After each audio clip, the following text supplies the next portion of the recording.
大家見到呢幅特色牆係咪好有私樓 feel 呢？呢一個咧就係益達最拿手嘅肉櫃間房啦，唔使起磚牆，但係同樣做到有間房嘅效果，美觀得嚟又夠大方。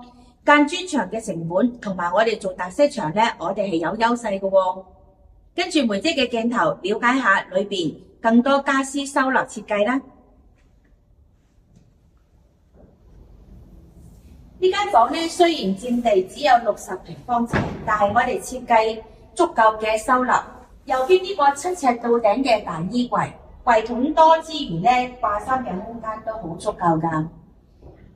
呢個 corner 位咧，我哋設計咗一個拉嘅化妝品櫃桶仔，方便女主人梳妝用嘅。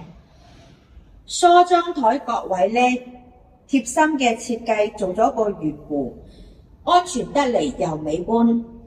床頭膊櫃呢邊咧，我哋中空做咗個燈槽，夜晚就有氛圍感，上下都依然可以收納到。4尺半嘅油壓床，下邊全部可以擺滿鑽櫃嘅衫同埋行李篋。如果大家想了解呢間房嘅家私需要幾多筆值嘅話咧，歡迎大家WhatsApp梅姐報個靚價俾你。